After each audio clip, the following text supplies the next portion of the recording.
And I'm trying to be grown up like you, Erica. I'm trying to do my own technology thing. Yeah, I don't recommend it. You need to have a 5-year-old around. Yeah, to get it all done, right? Yeah. I don't know why my light Let me is not see. there. Let me close it again. Hold on. I just want to lift this up a little bit so I'm not Go looking down. live. But now, here we go. Sorry. Okay, that's better. Oh yeah, much better. Okay, I want to ask you a question Yes.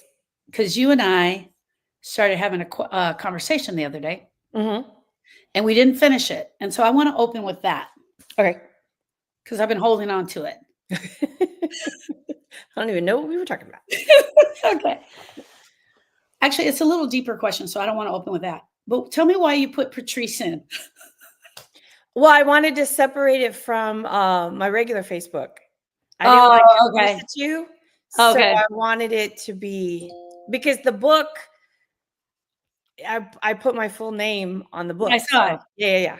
And so I've And been I've come a long way. Talk about healing. I've come a long way because I used to hate Patrice because you were the only one who used it all the time.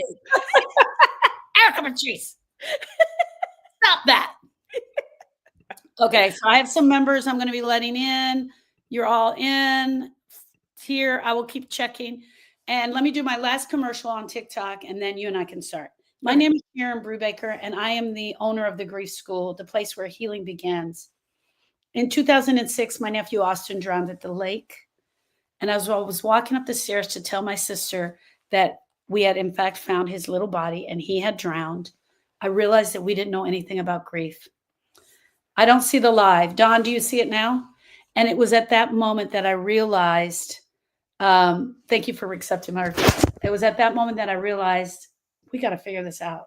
And for the past 18 years, Erica and I have not only gone through multiple grieving experiences, but we have also um, sat at the feet of many grieving women and helped them understand grief, loss, and a broken heart. Okay, I want to introduce you guys to my sister, Erica Patrice Honore. Erica and I are 10 years apart. I was saying at her party last week that I was the boss of her, but I had to explain to everyone, so I'm not going there today. I want to introduce you to Erica. Loving, Losing, and Living is a detailed account of Erica Honore's journey through life. From her naive view of love and marriage to her traumatic introduction of grief and her fight not to lose herself in the darkness while struggling to find a life that is still worth living. Although we were born into a world knowing death is guaranteed, we're never prepared to lose those whom we love.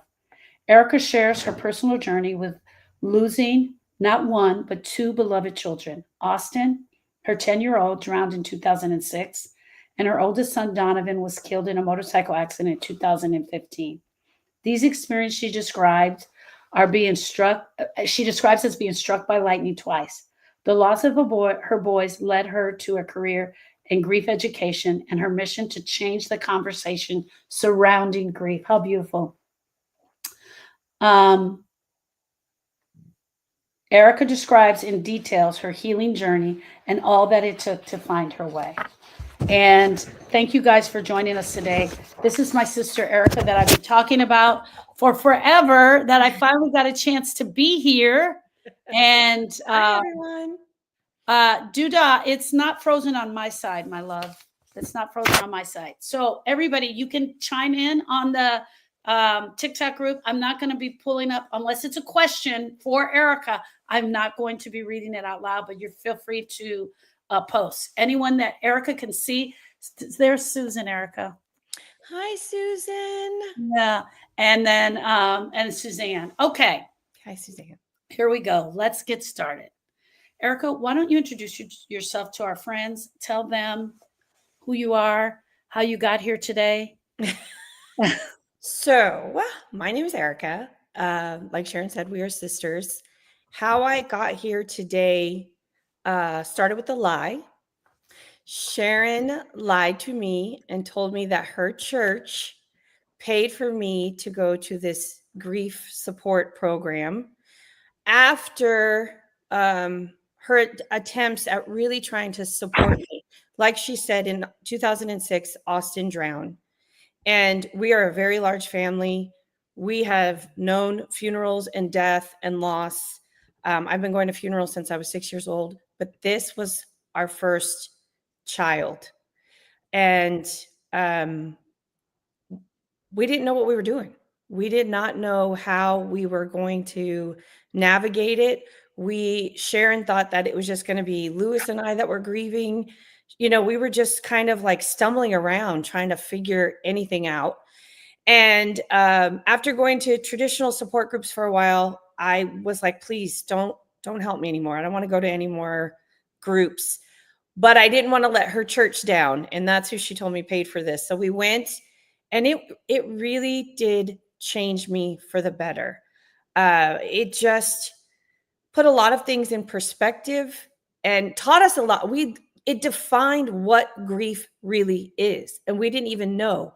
We thought at that time, grief was the 5 stages. It's not that. And we'll talk about that, more going forward.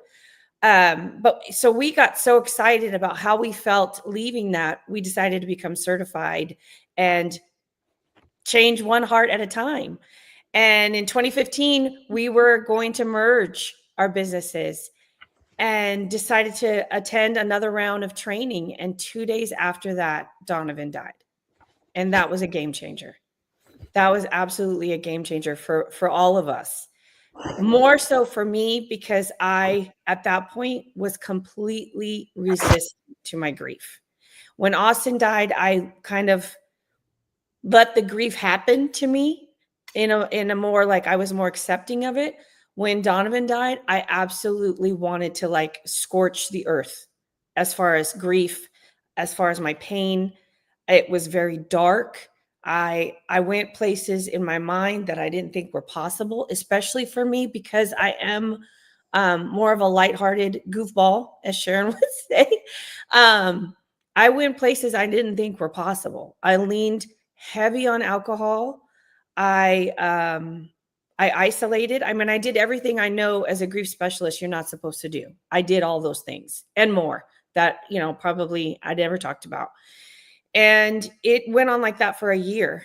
And finally, it got to the point where it was affecting my relationships with my children, my relationship with Lewis. There was a disconnect between me and my siblings. Like Sharon really came in as a strong support. And I leaned on her so much when Austin died. And when Donovan died, I was not tapping into her because I knew she had the answers, but I didn't want to hear the answers at that time. There's choices in grief, and I was choosing suffering. And that is what it looked like. It was really like I was in so much pain. I wanted to suffer. I didn't want the help. Stop right there, Erica. Share more about that. About the choices or me choosing? Choosing suffering. There are absolute. Yeah. There's absolute choices.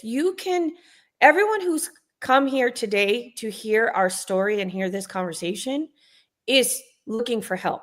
They're looking for answers. I would not have done that. I wanted to act like there weren't answers out there because I wanted to feel the pain. At that point in my life, I didn't feel as though anything anyone could say was going to help me because it hurt so much. This grief was like, I was drowning. It was like an ocean, and I just kept getting knocked down by the waves, but this time allowing myself to go under the water instead of trying to swim up to the top. I was sinking down further and further with every wave that hit me. And I was choosing that. I knew that on some level. I wasn't acknowledging it, but I knew that it was like self-inflicted. I was allowing myself to get pulled down into that dark water instead of trying to fight to keep my head up. I think with Austin, I was fighting to keep my head up. And this time, it just was so painful. I wasn't. Okay, two questions. That's one of the reasons this came up in the TikTok today. That's one of the reasons we never compare loss because they're so different. Someone said in the TikTok group, she said, my therapist said that my grief is the same as her estranged daughter. And I said, well, no, you're both grieving. Yes. Mhm. And I walked it out through. And then someone came in later and said, yeah, but her estranged daughter is still walking around on earth. You don't have a daughter when you're gone. And my thing was about comparing. Yeah. Talk about comparing the two losses. We can't compare, and I put something about this in the book. Even Lewis and I cannot compare. We were these children's parents. I am the mama. I kissed the boo-boos. I cooked the favorite dinners. I knew the coded language. Like with Austin, I was his translator for years. Lou was Superman. He fixed their bikes when they were broken. He chased the boogeyman out of the closet.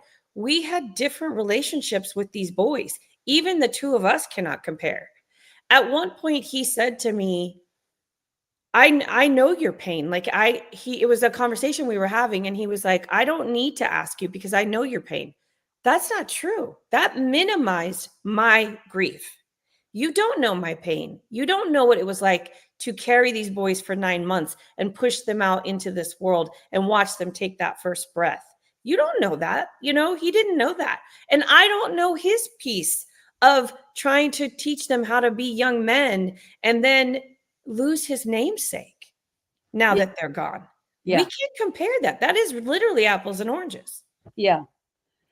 From Donovan dying, when Donovan died, and I hate to keep going back and forth, but I want to just point on this. We created processing the pain of grief. Yes. Because I saw it show up differently. I didn't know what it was then, but you and I went back to the drawing table after you did your much needed work.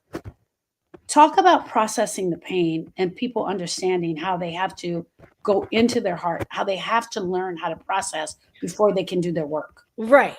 So, and that was like, we really did sit down and dissect it because I think it shocked the both of us how different it looked after Donovan died. I was like, it was totally foreign and it felt like an out of body experience. But you watched me go through it, and that's how we named each piece of processing. I was definitely resisting. And you describe resisting as if like the boogeyman is coming in the door and you're trying to hold it out. That is resisting. I wouldn't even allow the emotions in. The avoiding, using the alcohol and the other things to try and avoid the pain. I was doing a lot of that as well. Reacting. I allowed one emotion in. That was anger. Anger was comfortable. I was familiar with anger. Anger did not make me want to, pull the covers over my head every morning. Anger kind of gave me some fuel to get through the day. So I was overreactive and I feel so bad. And still for Kayla, she is my bonus daughter. I love that girl more than she knows. But she would even say like, you would see me wear a pair of earrings, and I wouldn't ask to borrow them and you would just rip my head off.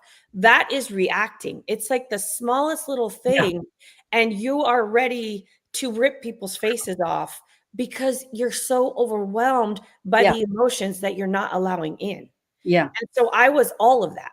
I was all three of those. Yeah. And that's what I think a lot of people don't understand. We start pretending like we're okay. And that's what you were doing to me. Yes. I would call Erica and I would say, what are you doing? And she would say, oh, I'm doing laundry. Laundry was her go-to answer because we don't know what to do with this pain. We don't know what to say about this pain. And she had to hide from me for sure because she knew I would catch on. So that was one of the things that was definitely happening. Thank you for sharing the boys. Thank you. How did you prepare emotionally for coming up on Mother's Day? So Austin died in June. Mm-hmm. Donovan died in July. So in 2007 was going to be your first Mother's Day without Austin. Yeah. And you had done your grief work by then. We had just finished. Yeah. So I think for Austin, Mother's Day was kind of a breeze because we had disconnected all of that, the pain associated with his loss. Like we had really I had processed and worked through all of that. So Mother's Day did not drag me down as much as Donovan's. Yes. Yeah. I remember us really being able to truly celebrate Mother's Day, like openly for like we were kind of shocked Yeah. that we were able to get together. And, there was a little, sadness because the one thing we can't work on is how much we miss them. Yeah. So, but we were able to openly talk about him and share him and really keep the love for him present that day. So I do remember that, like, not being rough, but Donovan's was different. Donovan's Well, was I want to lead up to Donovan. So yeah. before Donovan died, that Mother's Day, so this is the Mother's Day before Donovan died. Donovan died July 2nd. You and I had this great conversation about Donovan, Mhm. about how proud you were of him, that he was selling bikes at Harley Davidson, how good he was doing, how he was dating a girl, and you talked about that, and just where he was at in his life. This was 2 weeks before Mother's Day. On Mother's Day, I got a text from Donovan. Yeah. This is the last text I ever received from him, wishing me a happy Mother's Day. And I responded back to him, I was just talking to your mom about you and how proud she is of you. And so glad you texted me. So that was before Mother's Day. And then Donovan died on July 2nd. Yeah. Tell me about the aftermath of just going through Mother's Day and then having Donovan die. Well, I mean, it seemed as though, all the pieces, you're trying to get your kids to really see what their young adult life could be and see their potential, and you want to encourage them to tap into that and find their success, and kind of so that you can kind of take that deep sigh and be like, okay, they're going to be okay. And I think I was like working towards that. I was like, oh, he's doing so well at Harley Davidson. At that time, we had we had a cousin visiting, and we went in to go see him. He was the #1 in-store salesperson. He was walking in their fashion shows. I mean, he just was thriving. He was living in his own apartment. I mean, he was really doing the things. And it was just going to be a matter of time before we just had to wait for him to turn 21 that July 19th. And he was going to be able to apply to the police department because that was his passion and his dream, to become a police officer. So it was like everything was lining up in his favor. So it really felt as though the things were going to happen. And then he died. And it kind of like that. I felt like I got not only struck by lightning for a second time, but I like popped upside the head by a skillet. You know what I mean? It's just Yeah. like, you can't get your bearings. I couldn't believe that we were having to go through this again. And it's like, it would have been more, I guess, understandable if it was like same family, right? Like out of us, the siblings, but maybe like someone else's kid or like a cousin's. You know what I mean? Like, you're like, oh my God, this is terrible for the family, but wow. But not same parents. Yeah. Please. Well, and you often say that we never thought that we could lose a second, or we already gave one with grace. That's how I felt. Like we gave at the office. You know what I mean? When the donation or collector comes around for the second time, like, no, we already gave. We're good. Yeah. Like we're safe. Yeah. No, it we're not. never entered my mind as well. Okay. Mhm. Awesome. Thank you. Thank you so much. Okay. Angelica said, if I'm being honest, I don't even know how anyone survives something like this. I have a question for you. I'm going to do a quick commercial. Guys, we're live with Erica Honore. She's sharing about her loss of losing Donovan and Austin. If you want to see the live, you have to join the Facebook group, which is the Grief School. There you will see Erica and also get the homework assignment. Sandra says, did your loss cause you to question your spiritual beliefs? Yes, ma'am. I mean, yes. So with the anger came at everyone. There were no limits to the anger, including God. With Austin passing, I never used the words I was mad at God. I kept saying the universe, like it just wasn't fair. And that's as far as I went with it. With Donovan, I absolutely voiced the words, and God and I turned away from God. I was mad at him. He was in my mind's eye, he was responsible for this happening. He knew what we went through and what it took for us to come back from losing Austin. And the fact that I was still standing after that, like I felt like I was in like a, a heavyweight bout with Muhammad Ali and I was still standing at the end of the fight. Well, this one I went with Mike Tyson and I was not recovering. And I was just like, and it was God's fault. It was God's fault. And he owed me a lot of explanation. And so for a long time, I wouldn't speak to him.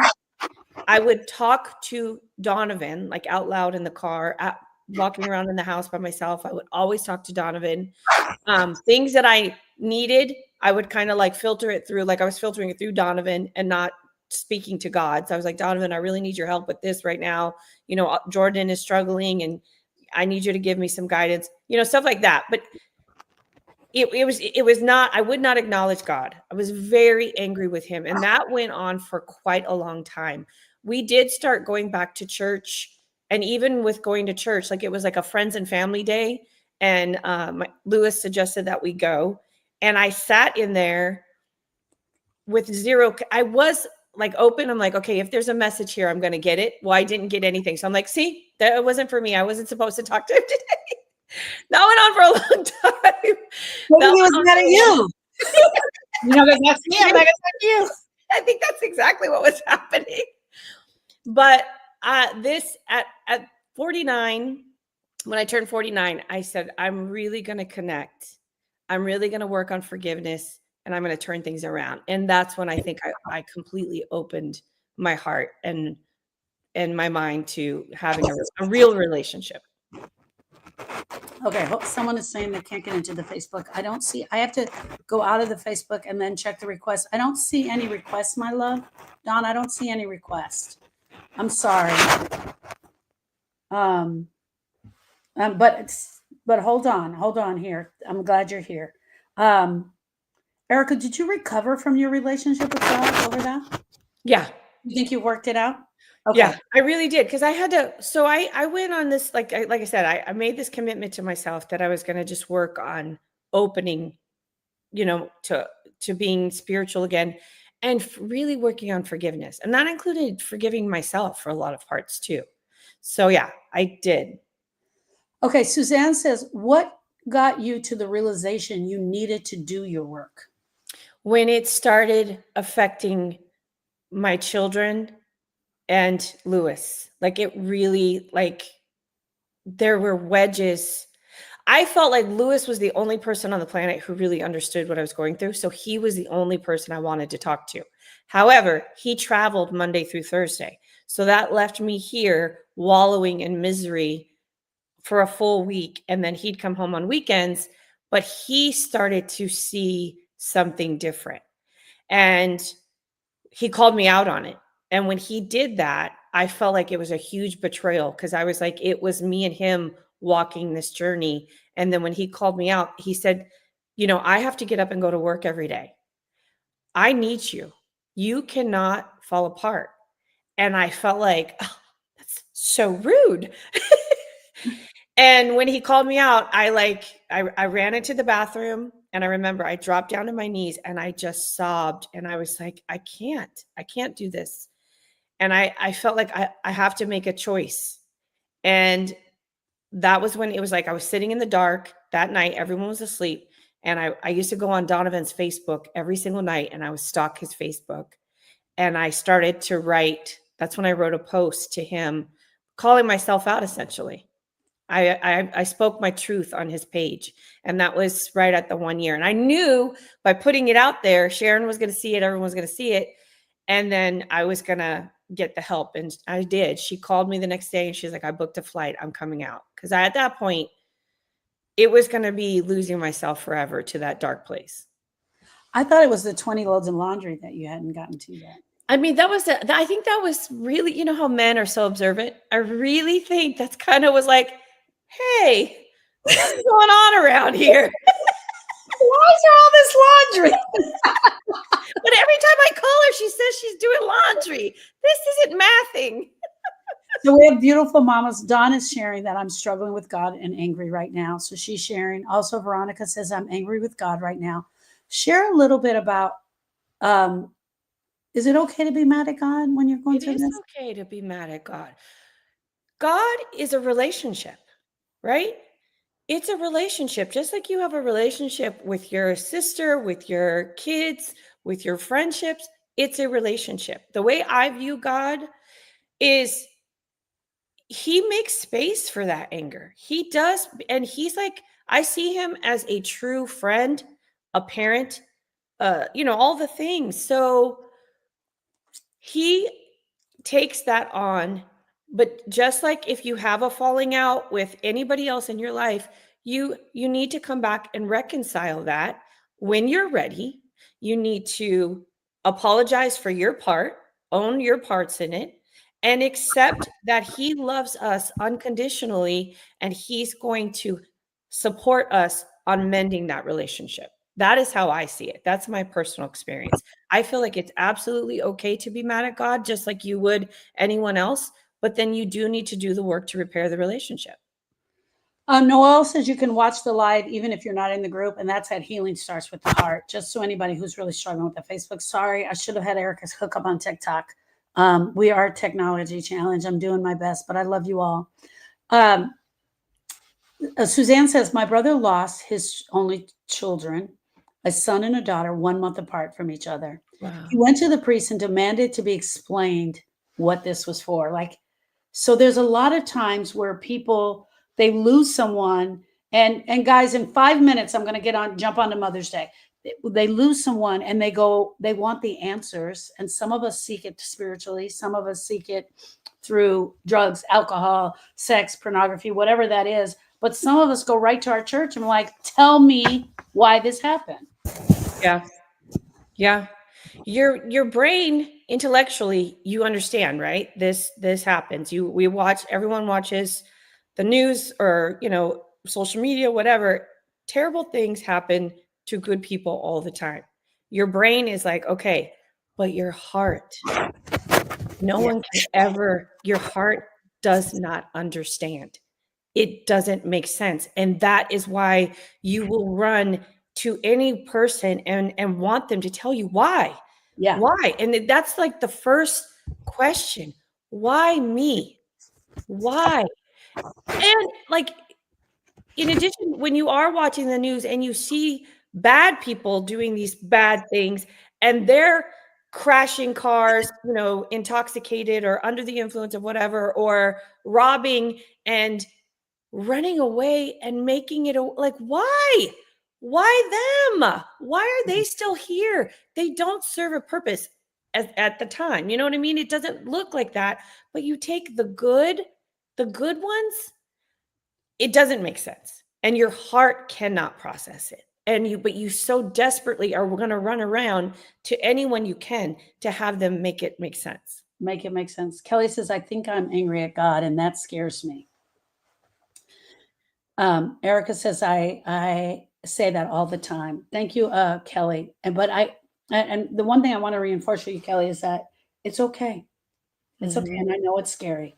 But I think for me, Erica, I think because I was so involved in my church, the one place that I thought I was going to lean on was the people in my church, and they didn't have the answers either. Right. They were like, and they just kept giving me Bible scriptures, which was not helping. So doing the work was still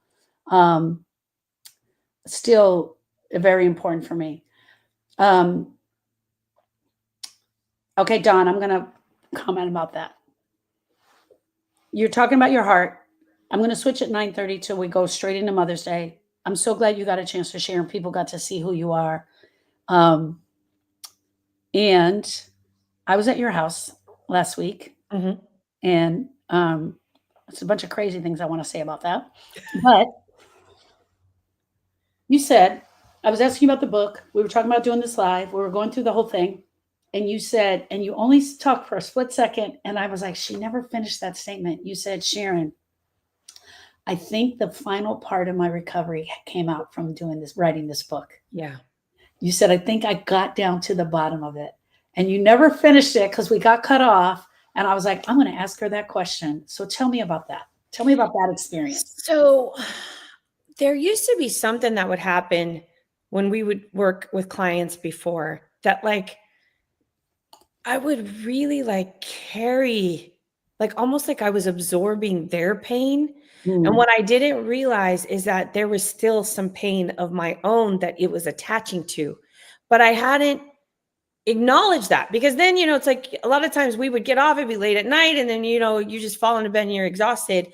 But things would happen and I would be reacting in certain ways that I didn't understand. You know what I'm saying? Like I was more emotionally charged, I guess I would say.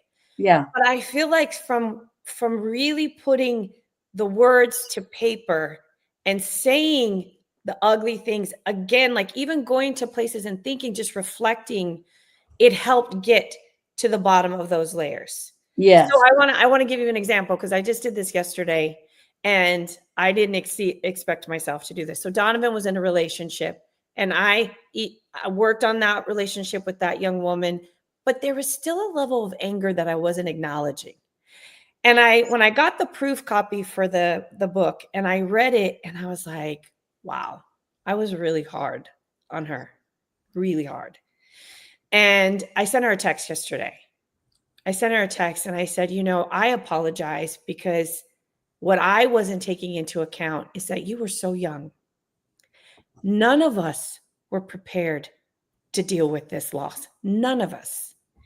But you became the focal point of a lot of our anger. And I am sorry for that. And she received it so beautifully. And she was so gracious with her response. And that's how I really came to understand there was still some stuff there that I was not acknowledging. And now I feel like I have truly, truly gone to the bottom of the barrel and scrubbed it clean. And I feel so much better. Thank you. Wow, that touched my heart. Bless her heart. I was just sharing with a beautiful lady in here. She was saying she said, "What type of grief work is this? Is it Barbie?" She said, "What type of grief work is this?" And she was sharing how she just did some grief work on a breakup of a romantic relationship, but she doesn't feel she got it all out. Yeah. That's because sometimes we can have residual pain. And were you able, just a question, were you able to pinpoint what was the residual pain, or it just happened as you were writing the book? It You just got, happened as I was writing. I yeah, know I couldn't. And that's why I was saying it was like there would be these moments where I would just, so this is something I would be triggered, right? That's a big buzzword now. That triggers me. That triggers me. And I really was reflecting on this, and I did not put this in the book because this came after when I was thinking about this whole process. Triggers are unhealed hurts. yeah, That is why they hurt so much. That's why there's so much of an emotional electrical charge yeah, associated with it. yeah, So by me really taking that deep dive and looking at it, I was able to like kind of bandage all those other things that were left that I missed, that I yeah. didn't know were still there. They were like little paper cuts. Okay, so I'm not going to go deeper in that because this sounds like it's becoming a podcast, a really good podcast. So we need to hold that thought, girl. We need to do that as a podcast. This is real. That's really interesting. Both of those subjects, going after the young lady, your pain with the young lady, and the whole.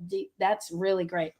Angelica says, "I don't understand how one family can suffer so much tragedy and another go through nothing." And Angelica, that is comparing. That's comparing, and that we're all going to grieve.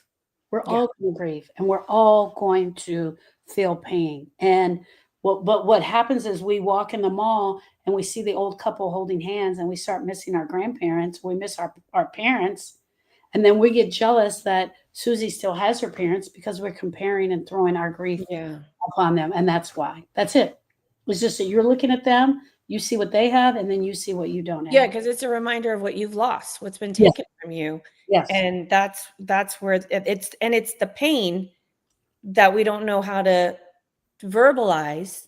And so it becomes like an envious type situation. I want to say one more thing too about going back to the God and the spirituality. I think that, and the way I look at it, and I may not be right, but God puts people like Sharon and I, like they have us. We don't get to choose who goes through the things, but the people who have a tool set that can help you navigate. We can't answer the why for you, but we can help you process the pain and the emotion so that you can feel better and still live a good quality of life. Like, Yeah. I feel like because there is grief, God provides help through people like us. We are the vessels and the means to help you resolve your unfinished business. Wow. And think about the experience you had to go through to get there. Yeah. Unbelievable. Okay, my love. What does getting to the bottom of grief mean? Going after the pain, but going after like the deep pain. There are ugly parts of grief. There's ugly things that we don't say out loud because we fear people's judgment. Yeah. You have to say the ugly things. You really have to say them out loud, and that's what going to the deep of the grief. Yeah. I had to say out loud, I wanted to die. I was holding that in for that full year Yeah. when I was resisting. It's okay to say you want to die. That's how you feel. You actually feel like you're rotting from the inside out. Yes. And you have to say that. You have to talk about it. You have to give it voice. Yes. That's what that means. Yes, absolutely. Okay, friends. If you're here today, this morning, there's a high probability that your heart is broken. Could be caused by a death of your mother, your child, your dad, any loss, breakup of a romantic relationship that has caused pain in your heart. Erica and I are going to switch over. She shared a little bit about her story, but now we're going to talk more about Mother's Day and just being a mom and preparing us for grieving the Mother's Day that's coming up. And we're so honored that you guys are here to hear and talk to us. And we're going to answer. If you put your questions in, I will read them out to Erica for sure. Erica, last Sunday I did my first Sunday with Sharon for Mother's Day, and I'm just going to run through some of the things I taught, and I just want you to be able to share back to them based on those. Mother's Day is coming, whether we're ready for it or not, and many of us feel that this day will not be like a celebration. It feels like we're reopening a wound. It's like another day on the calendar that reminds us that our person isn't with us, a reminder of how much we miss them, a reminder that we lost our child, a reminder that our heart is broken. What's the one thing you want them to know about that? Well, first of all, you don't need a reminder because you're aware, you're acutely aware every minute of every day what you have lost. Mother's Day is just another day, but it also is whatever you choose to make it. Yeah. Again, like I said earlier, I chose suffering. You can choose to make it a miserable day. Or the way that I try to look at it now is it's a day I want to choose to be connected. I want to try to connect to the boys in some sort of fashion. I started taking the boys to see Fast and Furious movies. And they are on number 10. I think they'll be coming out with another one short. They are so corny now, but I will watch those movies because it's just something that we did. And I mean, every time. And as a matter of fact, number 7 is the one that came out right before Donovan died. And that's where we got the song for his funeral.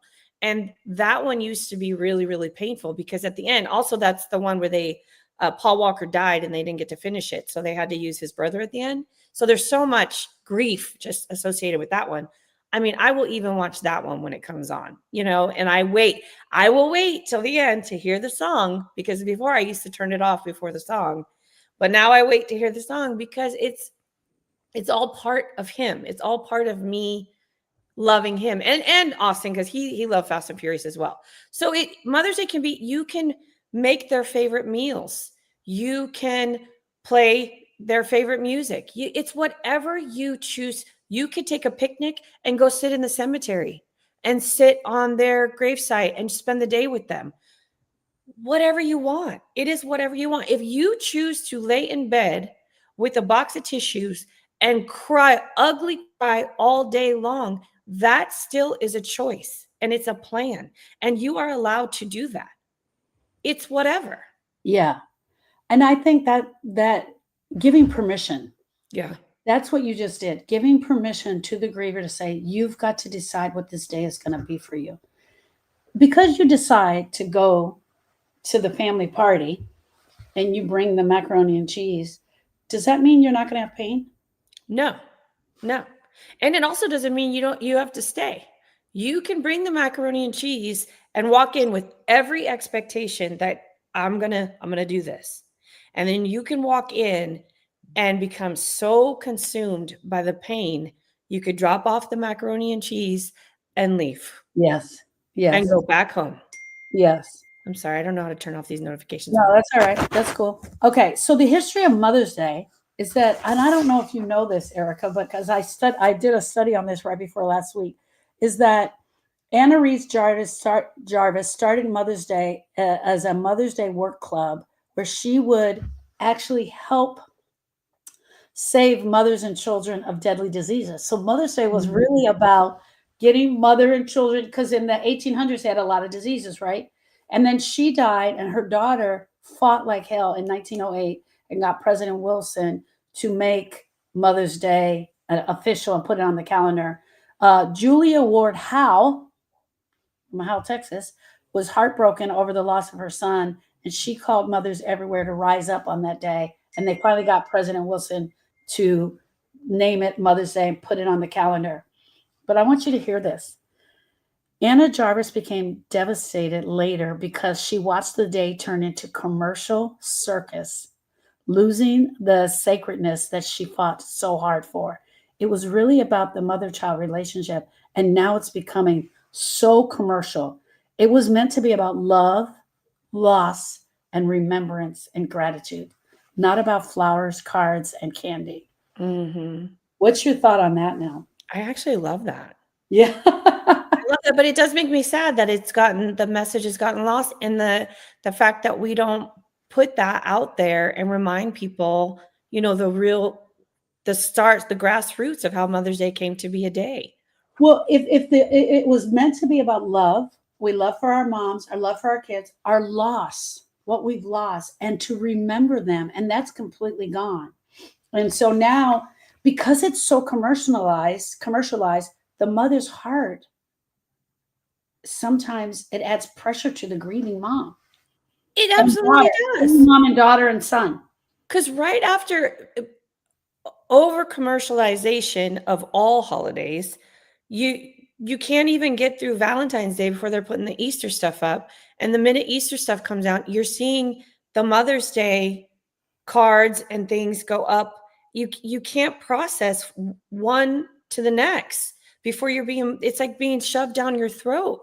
So it's like every day a griever is walking into Walmart and just on overload of what they don't have anymore. Yeah. On any given day, because as soon as they take one down, they're throwing up the other one. So you don't even get any type of break. And all you want to do is buy your toilet paper and your bottles of water and go home. Yeah. Yeah. Oh yeah. You don't get a break in the commercials for sure.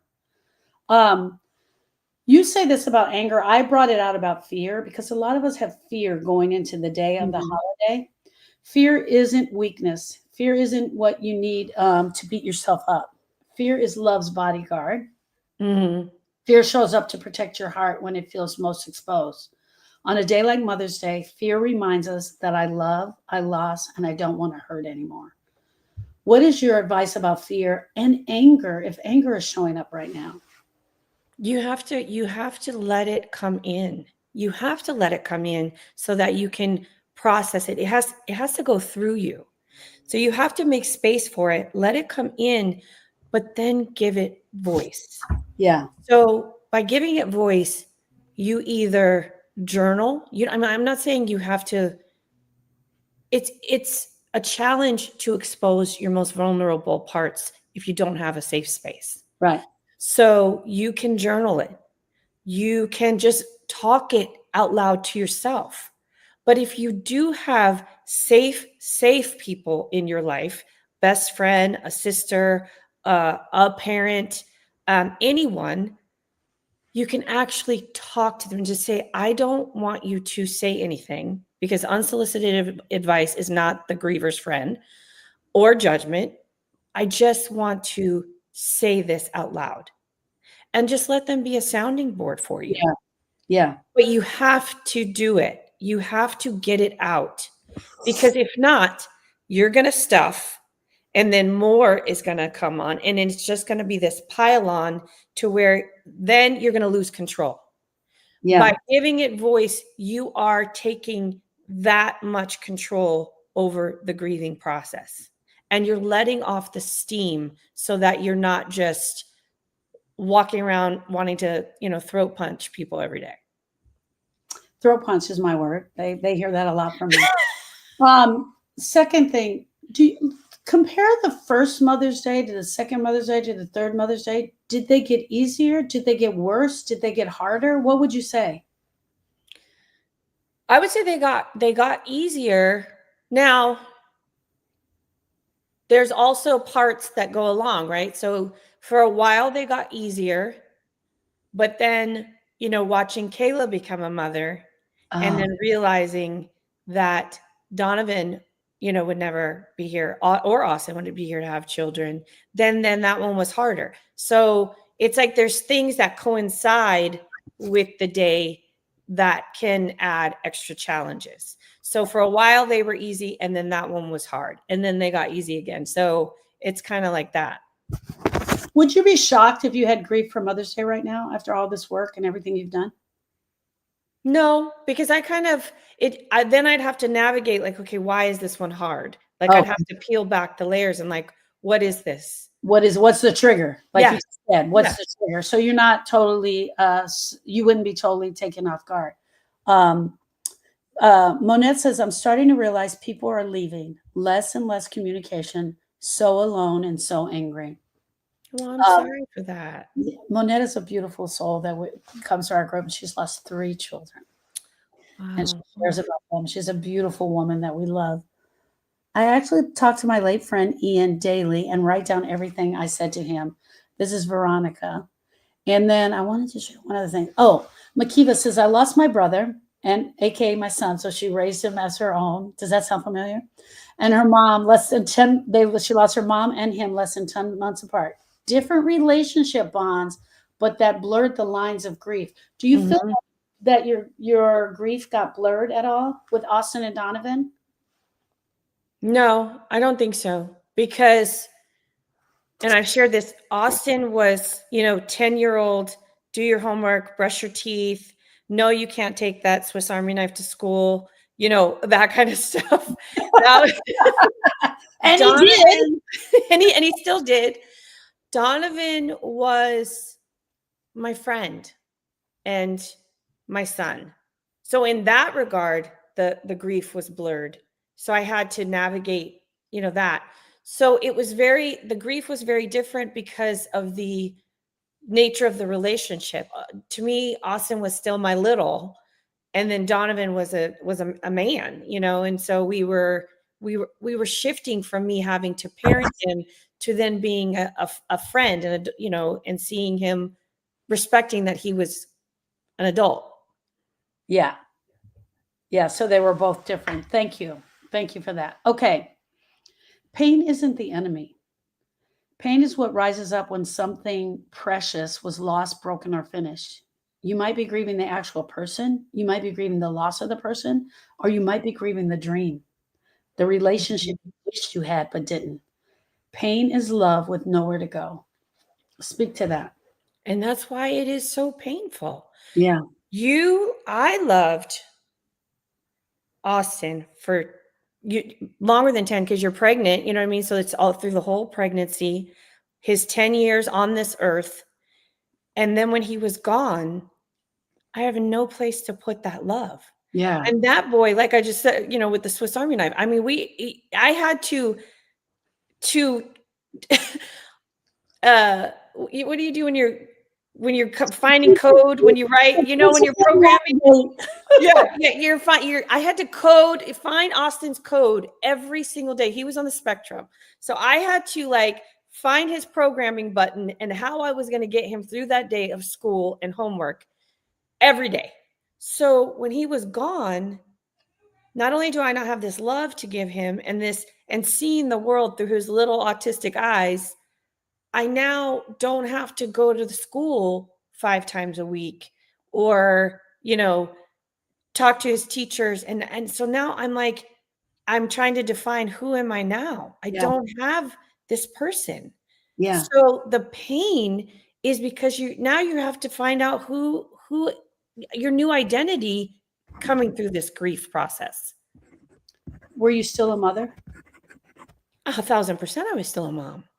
Were you still a mother of 2 boys? Are you still a mother of 2 boys? 3 boys right now? 'Cause I you am have still the mother. I love being the mom of 3 boys. I loved being a boy mom, and I'm still a boy mom. And is that an identity that you had to work through with your grief? Of being a mother? Being a mother, am I still a mother? Do I call myself a mother? Do I No. I I never questioned whether or not, because I did. They were here. I have proof. I have pictures. I'm a mother. But it's hard, right? Well, the minute you pee on the stick, you're a mother. And I feel bad for people who minimize miscarriage, stillbirth, the minute you pee on a stick and you see that positive result, you are a mother. Mother. You Wow. have a mother's heart because you accept that gift from God. The minute you see that pregnancy test, you accept that blessing into your heart. At that moment, you become a mother. Yeah. Nothing changes that. Yeah. Yeah. Yeah. That's so true. So, so true. Somebody said something.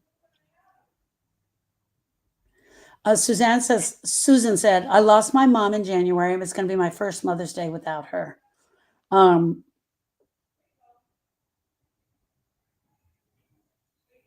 Okay. I just wanted to make sure I didn't miss anything. Are you still a daughter and a son? Will you still be a daughter and a son this Mother's Day?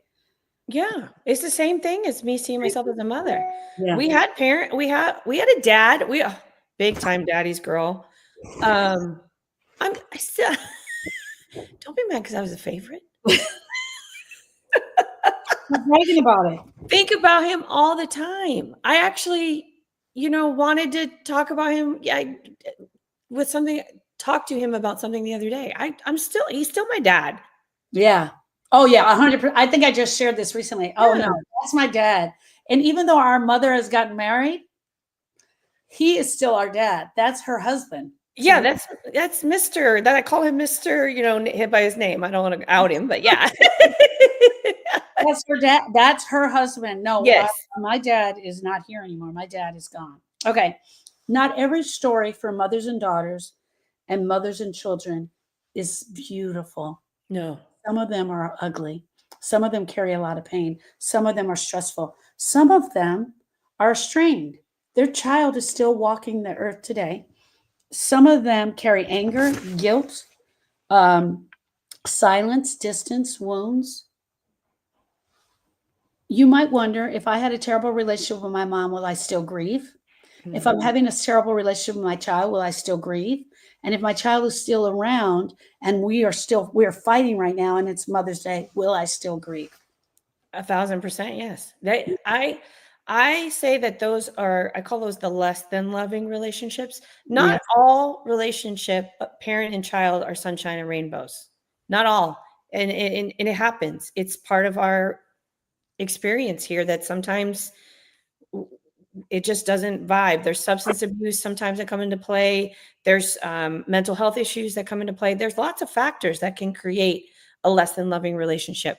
But in the event that one of those people dies, there's still going to be grief, because you have to grieve what the loss of the hopes there, the fact that you never got to reconcile, or even if you did reconcile, it wasn't still what you wanted it to be. There's still lots of places for grief to attach and to affect your life, even if you didn't have a great relationship with the person.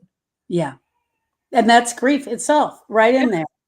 Suzanne says, how have your relationship with others in your life shifted because of your loss? Do you think about losing them more often than you ever did before?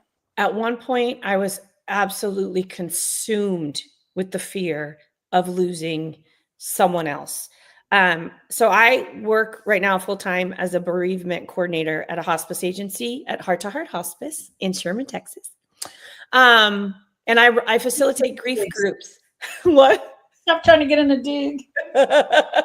I facilitate grief groups, and right now I have a group of all widow. It's heavy on widowers, and I'm actually surprised, but I love it. And there's some widows in there, and every time we meet, I just sit there and I'm listening to their beautiful love stories, and they're sharing their person, and it's so amazing. And then every now and again, I'll be like, oh my God, what if Lewis dies? And it freaks me out because I'm like, what am I going to do? Oh my God, I'm going to have to navigate knowing how to turn off my gas if, we have a tornado, or, driving the tractor and putting hay out. It's like all these things that just pop up. But then I have to rein it in and say, I don't have control over that. I have zero control. So I can't give myself to the fear. What I can do is show up and really appreciate and be present in the moments that I have with him while he's here. Yeah. And I wrote about that in the book. We are all still going to have more loss. At some point, I don't know. We don't know who's going to go first. I could lose another child. It's still very possible. I could die. But what I want is for my children and Lewis to remember the beautiful moments we shared and to grieve me properly. Yeah. And that is what I'm going to have to do. I agree. Barbie, thank you so much. Barbie has to go to lunch, and she just wanted to say thank you. Bye, Barbie. I had a heart attack last year in April, and I hadn't had the heart attack yet, but I was going in to have the surgery. And one of the things, I sat with Tony and had a conversation in the room with him. And I said, do this, do this, do this. The night before I was going in, I sat up with Jason at 1 a.m. and gave him all these instructions, because I'm like, damn, if they come in here and try to find something, they ain't going to be able to find it. Here's where this is, here's where that is, here's where that is, right? But I said to Tony, you're probably going to get married again, and that's fine, because old men don't stay with that. You're probably going to get married again, but the first thing you have to do is your grief work. I asked one thing: please do your grief work. Please do your grief work. She had to mow the lawn. She doesn't have to go to lunch. I thought she said go to lunch. I said, please do your grief work first. Grieve me properly. We should all of us have to do our grief work, because it will be multiple grieving experiences. Grief is messy, grief is broken, and it is painful. Okay. What were you afraid of would happen if you let yourself cry? And did you cry? I pretty much trained myself not to cry in front of people, because we have a morbid joke, but that, telling the story of losing the 2 boys is way too much for strangers to bear. Like, God forbid we put this pressure on strangers. Well, we write a book about it. So I wouldn't cry in front of people because I just didn't want to make them feel bad. Like, here I am, the brokenhearted mother, but I don't want to make a stranger feel bad. So I would save my crying for late at night when I would be up watching TV, drinking too much wine. That's when I would allow my tears to come out. What was the first part of the question you asked me? Well, I said, what happens if I want you to talk about, this is a question I asked the grievers, but I want you to talk about it from your perspective. What am I afraid will happen if I let myself cry? I just felt like I was absolutely going to lose myself to the pain. Like, it was, people say if I start crying, I won't stop. Like, it's not that I felt like I wouldn't stop crying, but because it feels so bad. The pain, the grief feels so bad. Yeah. You just don't want it to come in. You don't want that to take over. And I just, I don't know. You feel like you're trying to save yourself from something, but honestly, you're just delaying the inevitable, because eventually it's like you're trying to outrun from the monster, and the monster is going to eventually catch you. So it's like, you might as well turn around and try to stand up to the monster meet it head on and take it on and fight, because grief is the fight of your life. So Yeah. I was running away from it, and I should have turned around and tried to take it head on. Yeah. And Take it. that's the difference. That's the difference. And that takes a while for you to come up with a strategy, right? Right. So you're like in the battle and it takes a while. What do you think grief says about you? Well, you grieve true to your personality. So if you are living as an angry, mean soul, you're going to grieve that way. And it's going to come across that way. Like those people, like how they show the little mean old man on the corner and he's yelling at everybody to get off his lawn and he doesn't want the kids to come in his yard and all that. But then you find out that his wife died the year before. It's actually like that movie with Tom Hanks. Starts with O. It's the sweetest movie, but he was sad and he was grieving and it was coming out so angry. Oh yeah, I just saw that. Not that long So ago. good. I can't think of the Yeah. name of it, but Yeah. it's an amazing movie. So it's like he was grieving true to Yeah. his personality. Sandra says- Otto, yes. Thank you. Sandra says, I understand you have 3 children. So how did you navigate still being present for your youngest? How did grief affect your mothering? Girl, grieving and parenting.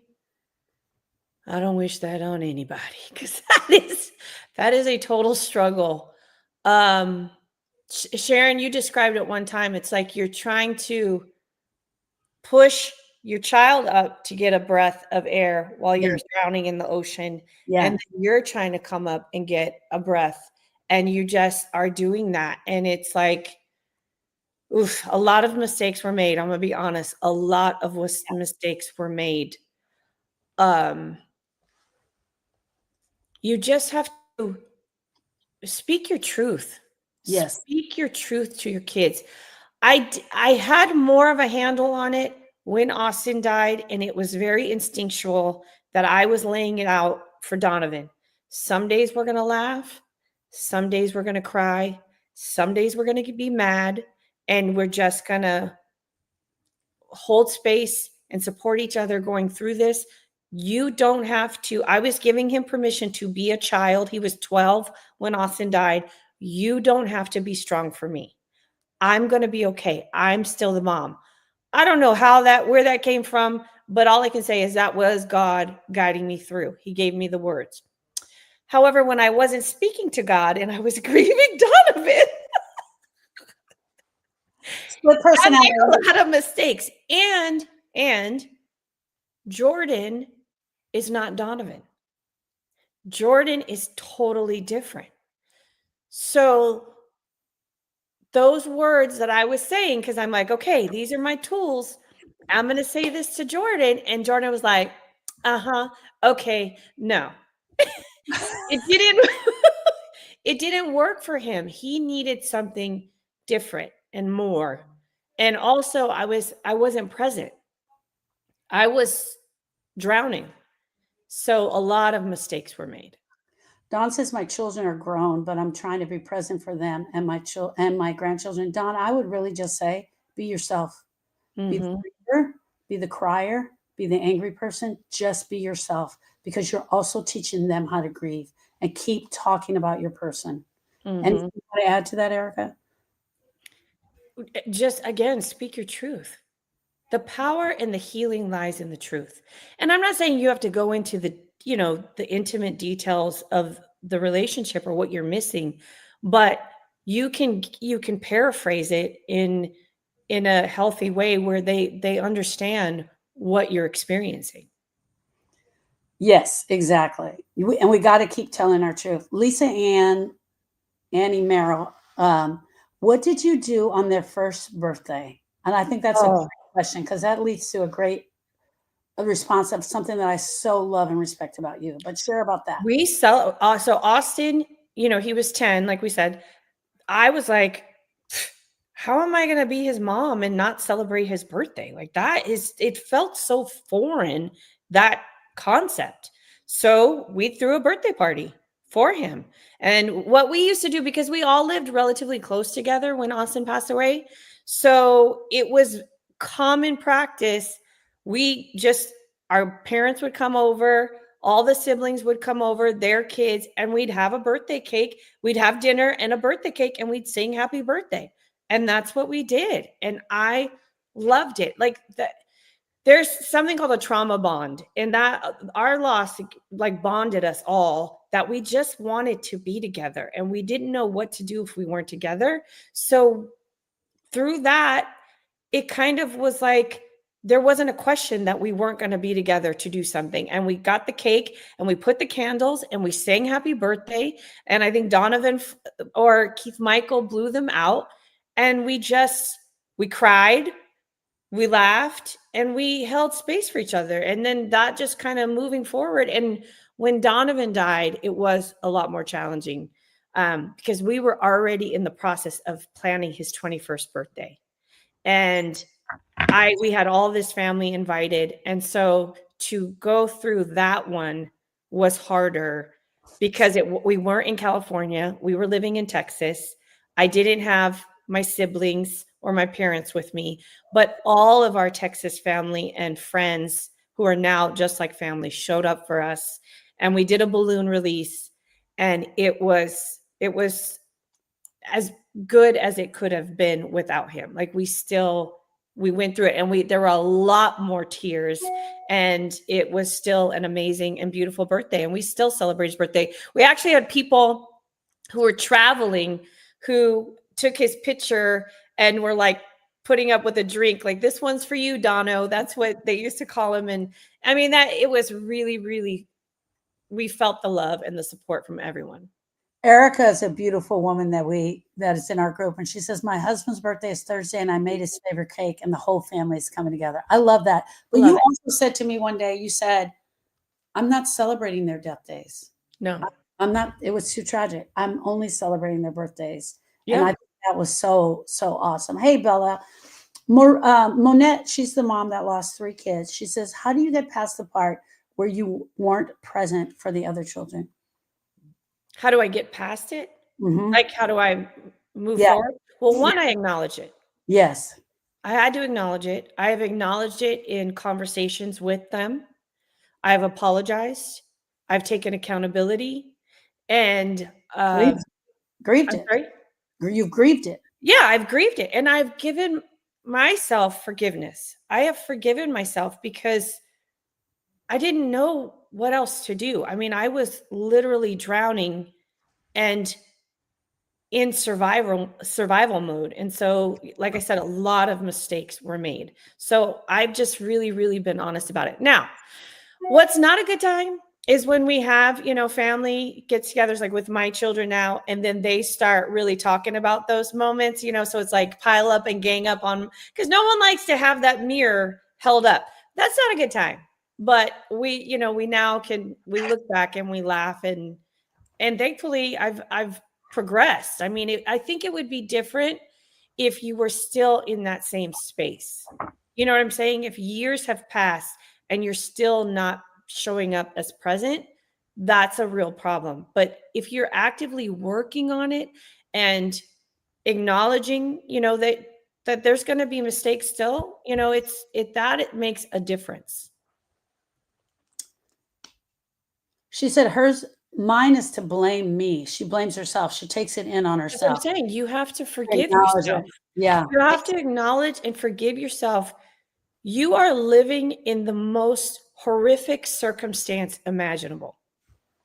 You are a mother without your children. You are allowed to make mistakes. Thank you. Bella is another love that we have. She said her husband passed away just a few months ago. And she said, my son shut down and doesn't know what to do about the loss of his father. My son has shut down and doesn't know what to do about the loss of his father. What advice would you give Bella? How old of a son? I don't know.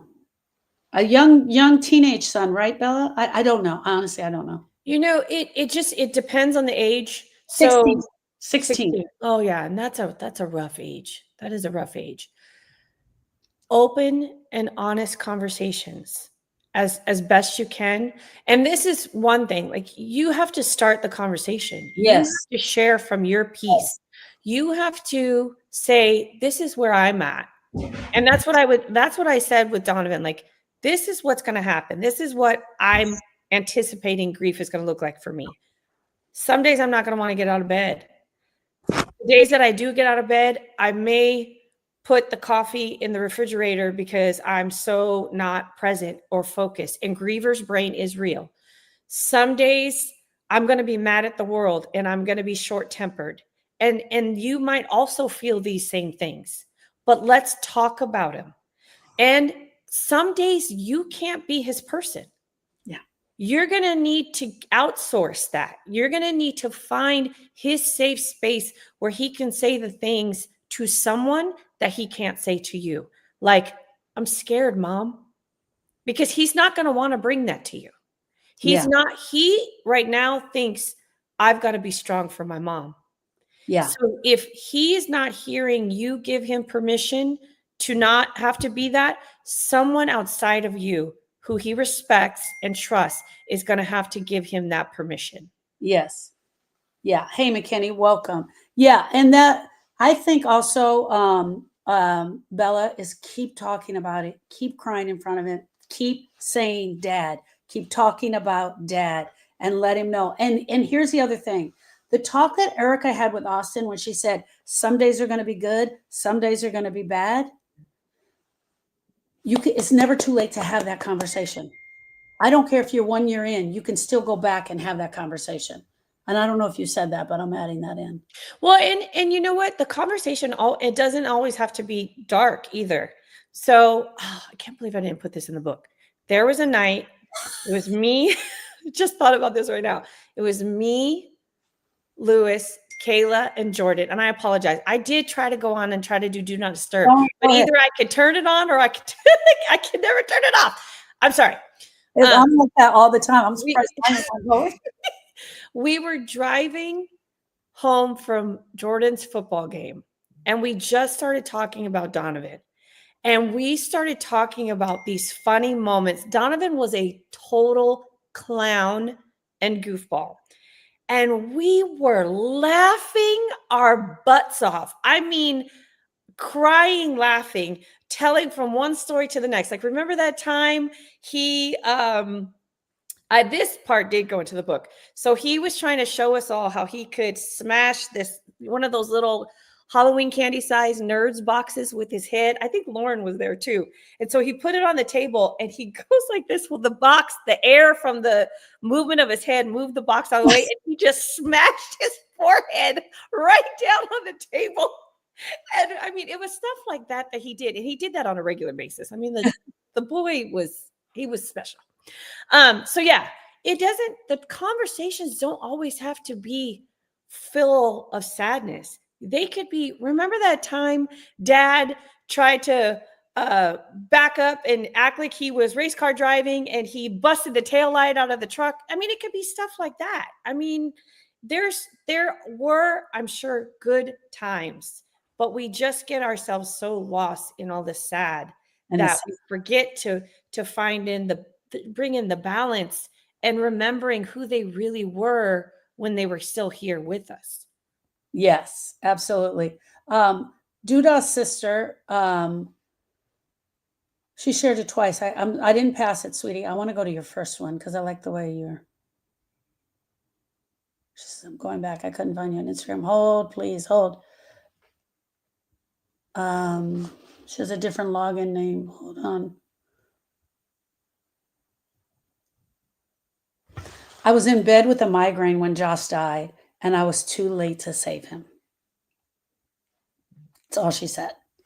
And then she said again, I was too late to save him. What would you tell her? I think that there's a lot of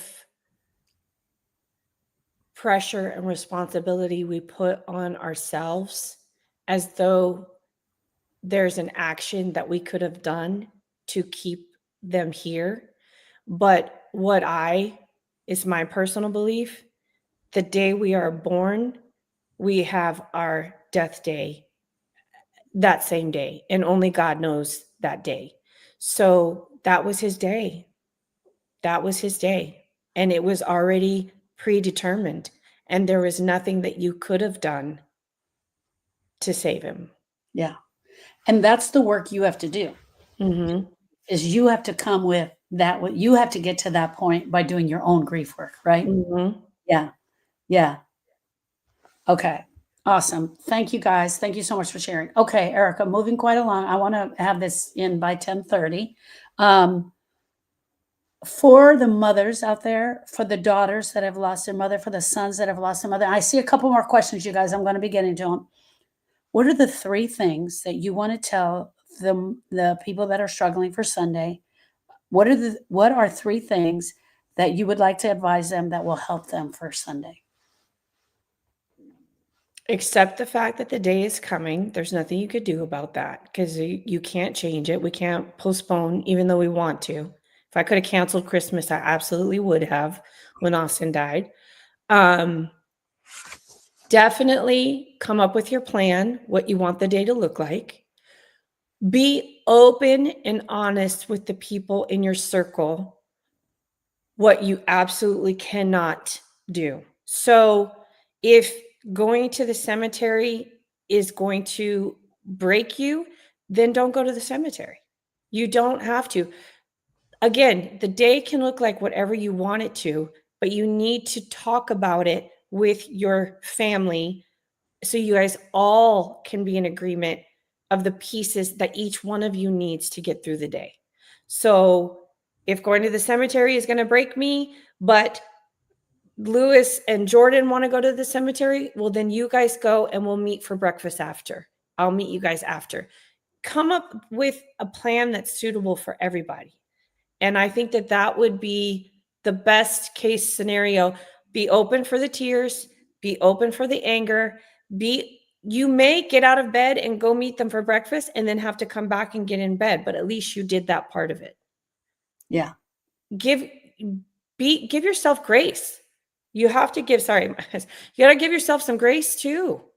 It's hard on everyone, and everyone needs to give themselves grace. If this is your first, your second, your fifth, because every day, special day shows up different. Yeah, definitely. Thank you. Today, we honor every kind of mother that ever was.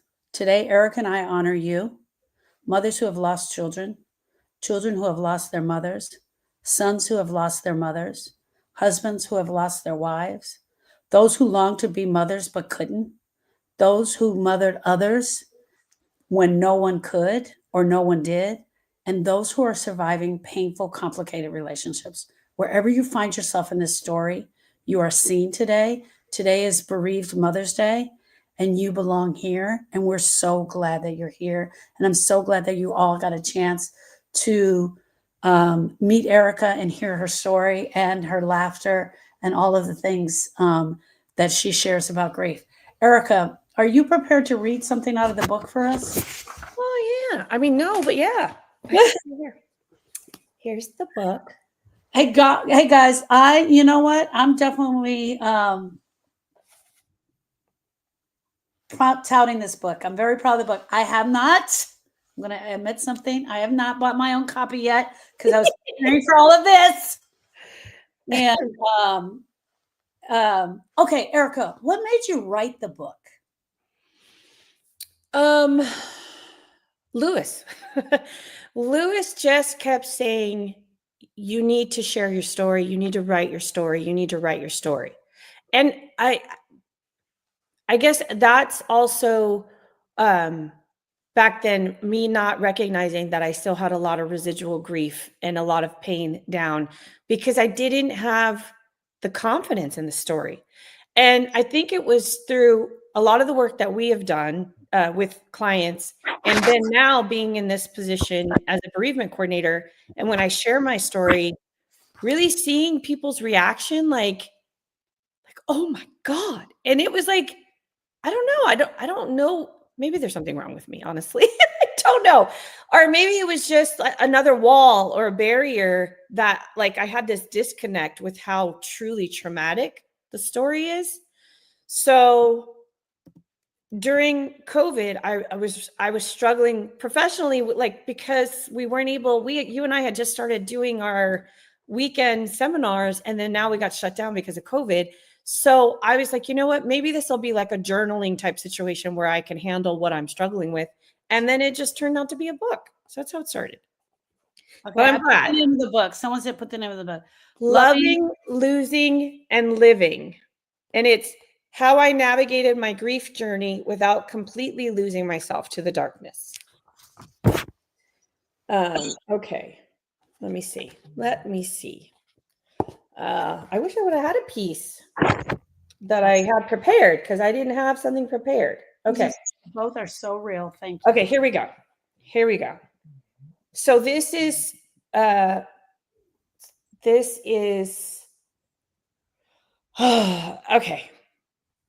is about Lewis and I. So we didn't talk about our grief at all. Well, not to each other at least. I had two great friends at work, Joanne and Michelle. Michelle is the Ethel to my Lucy. We would sneak off to happy hour and I would cry into my margaritas at least 3 times a week.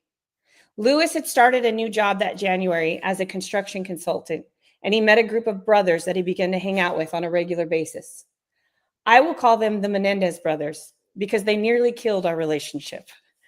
Lewis and I would have a conversation, and he would say he was on his way home for dinner, and then he wouldn't come home until 1 or 2 in the morning.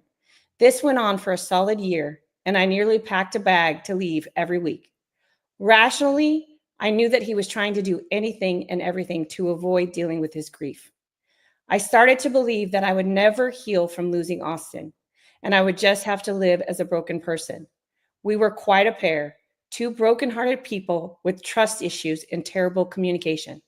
I honestly don't know how we made it through. That was after Austin passed away. That was good. She said, enjoy to self said, thank God for Lewis. Angelica said, what a beautiful title. And Doodah Sister says, I keep a video journal to Josh just in case I ever want to share how it felt and still feels with others. That's amazing. Bella said, that's amazing. Susan said, you're both so real. Sandra said, wow. All right. So good. Okay. We're coming up. If you guys have any last questions, we're coming up on the end. We're going to end here at 10:30. I also want to share this with you guys. Erica and I did a homework assignment based on what we shared today, just based on last Sunday's training and today. I'm going to be pinning this video to the top of the Facebook group, and Mother's Day grief and reflection, planning, and a workbook. And it's got some Mother's Day journaling questions for you guys, and just talk about what Mother's Day is not, what it is, being in your pain, and then the whole bio of Erica and her book. And then again, I have linked the it's on Amazon. I've got the link to her website page and in here, and you guys could do that. I am definitely going to be promoting that book. Thank you, Erica. I can't wait to get the book. That's Veronica. If when asked about the children, how do you answer how many kids do you have? And how do you decide how much to share? How do you decide how much to share about your loss to people? That is a very, very good question. So it depends on the day and my mood first, because now self-preservation is very important. And so I don't feel obligated to answer. And then also grievers know if someone is a safe space. Are they asking out of just, obligation, or are they really invested in the conversation? So those, I factor all that in before I answer the question. So my easy answer is I still have 3 children because I have my 2 bonus girls and Jordan, 1. So sometimes I'll say that, but I still ultimately am the mother of 3 boys. And if I'm having a real genuine conversation with someone, I will share. I have 3 boys. I've lost 2. And my youngest son now is 22 years old. And then I'll add in that I have the 2 bonus daughters. So it's like, you just have to gauge, 1, your mood, and are you capable of having that conversation without it wrecking you? And if you're not in that headspace, then don't do it. You just say whatever you feel comfortable with. But there are people you click with, and you're like, oh, this is really, it was so nice meeting you. Yes, blah, blah, blah. And then you tell your truth. Doodah Sister said, thank you both for sharing the boys with us. Yeah, for me, I'm just going to jump in front of Erica.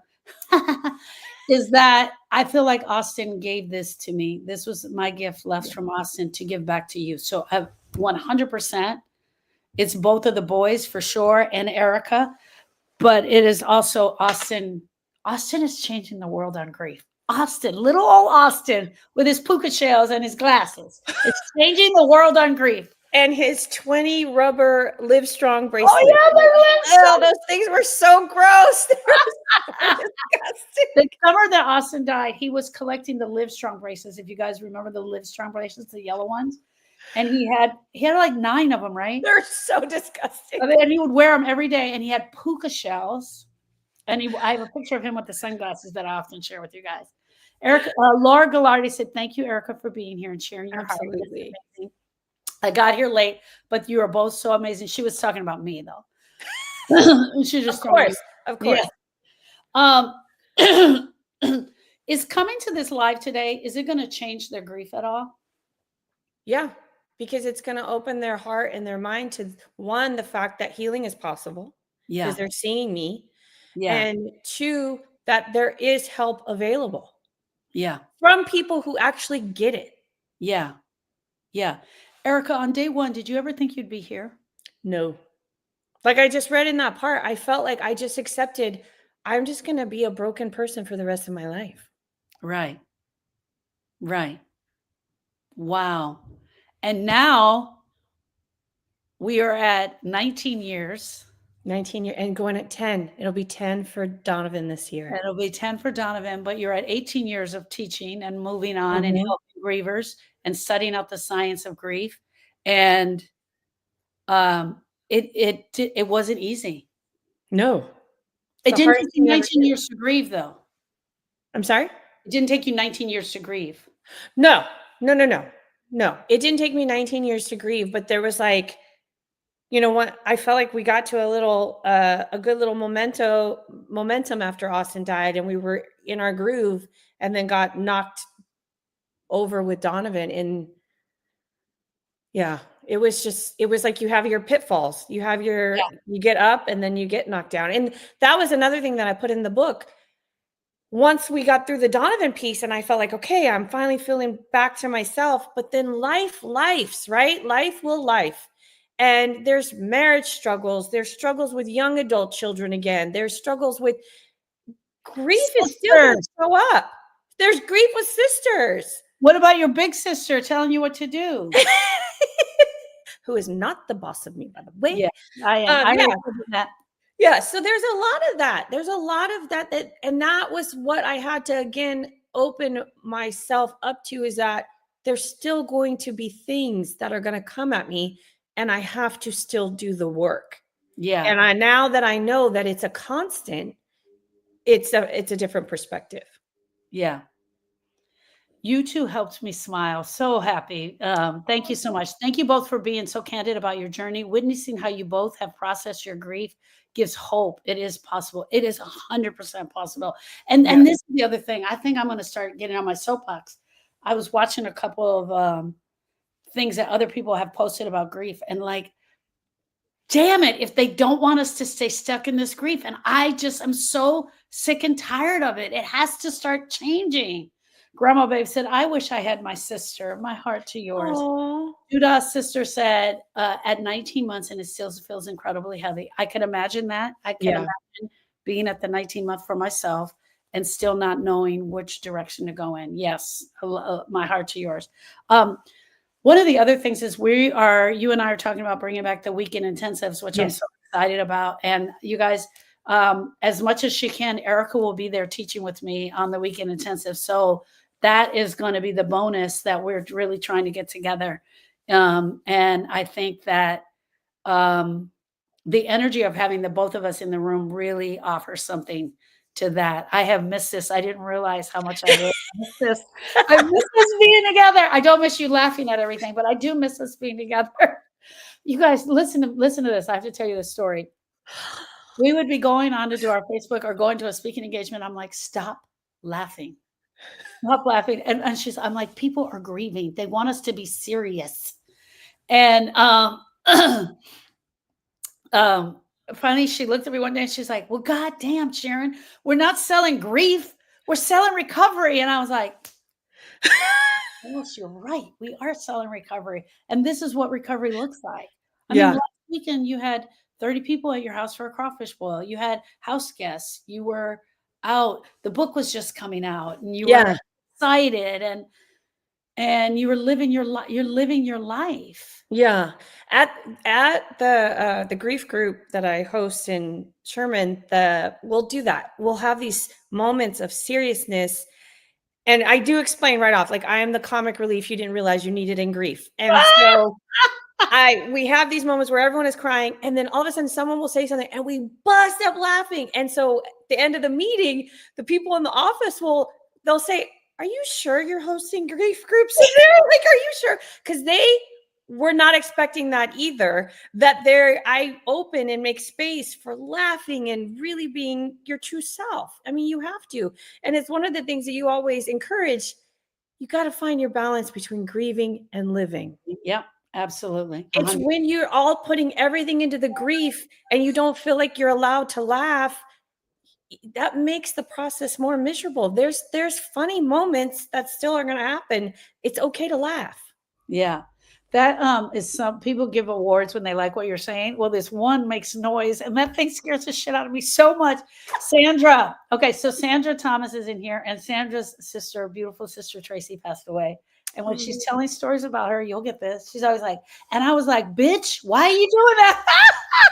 Favorite word. Sandra's my favorite word. We're always doing that. Here's Suzanne. Suzanne is my heart. I can't wait for you to meet Suzanne in person. Suzanne said, had I not done my work, I'd have no idea where I'd be today. Yeah. Yeah. I'm so glad you did your work. Yeah. Yeah. It's been such a joy to work with her. Such a beautiful joy. She has a beautiful story she'll have to share with you one day. Sandra said the sister tag team. And then she said, yep. Could you imagine you and Tracy doing this? It would be the same way. Because we are, before we get in live, I'm like, bitch, turn that sound off. People don't want to hear it. That's how we talk. And there's 4 girls in this family. I would love more information. Oh, here's Unnatural Chasing. I would love more information on the Sherman grief group. Can we make a post about that? Absolutely. Also, Sandra's mom is in Sherman, I think. And I haven't seen Paula in here, but Paula is in Texas. So maybe you can give me a tag that I can be put up, and then people can find it from there. For sure. For sure. And it's open to the community. We'd love to have everyone. Okay. Maybe we should start putting some posts in here about it. Okay, guys, it's 10:31. We got to get going. I know you guys have to get to your day. I want to leave you with this. And I say the same thing all the time. I say, I love you. I see you. I know you because I am a griever. But it is my greatest joy to introduce you guys to one of my biggest heroes. And that is this little pain in the ass right here. And that is Erica. You guys don't know what she's put me through. But this journey would have never been as real, as fun, and as hard as it was without her to support me and hold me up and me dragging her along all the way. Yeah. Kicking and screaming. Yeah. Kicking and screaming. I have to admit. And always, I am forever grateful to you lying to me. If there's a one time I was thankful and getting me into that group, because it really has changed my life for the better. And who would have thought, even though we knew it was something, when you and I both had the positive reaction, we're like, we have to tell everyone. Everybody. And that's what we're doing. That, and then all of the other stuff we've added to it. So we took that, Yep. created Processing the Pain of Grief, your book, the grief, the Grievers Guide that we wrote together, which is older, but it still has a lot of great information in it. And then what we've learned along the way, and the joy of sitting at the feet of every woman who's grieving and being there and saying, I get you. Yeah. I got you, girl. I can do this with you. Absolutely. And the stuff that we're still learning, you know what I mean? Because like we continue to learn and have new experiences, so we can, everything we put out there is what we have either experienced or witnessed someone. So there's so much power in this. Absolutely. All right. Here's my promises to you, everybody. You're going to get the homework assignment that Erica and I put together with the journal questions. You are going to get the bio from the back of the book and the link to purchasing the book. The link to purchasing the book is also in all of the places here. I will be putting, I needed to ask Erica for permission, but I will be putting the link for the book in the TikTok. Okay. Yeah, that's fine. To do that. And then I will see you guys all on Tuesday. I'll be back for live on Tuesday at 8:30 p.m. Unfortunately, Erica won't be here, but I will. I gotta be getting my butt ready for bed by that time. I'm an early bird now. Oh, yeah, look at you. Tammy says, I'm not a big reader, but I'm excited to read this book. Thank you, Tammy. And to everyone, who's listening, thank you so much for allowing me to keep Donovan and Austin's memories alive. I think that is one of my biggest takeaways from this book is I put in, I could have written like 3 volumes on all of their shenanigans, but I got some of the highlights and just you guys allowing me to keep their memories alive. I am so eternally grateful for that. So we talked about this, but I'm going to go ahead and announce it now. We have some more podcasts. Erica's going to do a couple more special podcasts. I'll be letting you guys know about those, what they are, what we're doing. If you guys want to know about something, you want us to do a podcast on it, she's going to do some specials. So just let us know. We'll definitely create a podcast around it. Also, Erica's going to write a couple of blogs that will be coming out. And it's going to be dedicated to the mother-daughter relationship or all of it. Oh, yeah. Oh, yeah. Yeah, yeah. The mother-daughter relationship. Mother-son. I'm sorry, the mother-child relationship. Yeah, but I could do one on mother-daughter too, because, woo, them girls. It's a whole nother podcast. And the dates for the retreat in June, I don't have yet because I haven't booked the dang hotel yet. But tentatively right now, Erica just asked me about that. It's the 26th, 27th, 28th. Is that your camping? No, it's okay. Okay. So that's what it is tentatively. If we can't get onto the Facebook page, where do we go? If you can't get onto the Facebook page, go to Healing Starts with the Heart. Are you into Healing Starts with the Heart? And if not, I'll have my assistant tag it here. I'll have her tag it here, but it won't be till tomorrow. All right? Because I don't know how to do that, but I will do that. All right. So there'll be a couple blogs, a couple podcasts all coming geared around the book. So you guys can hear more stuff about the book. But, and thank you, Susan. Thank you for showing up. So amazing. So amazing. Just being a couple of weeks out. We love you all. We'll see you guys in the next live Tuesday. Bye. Thank you. Bye.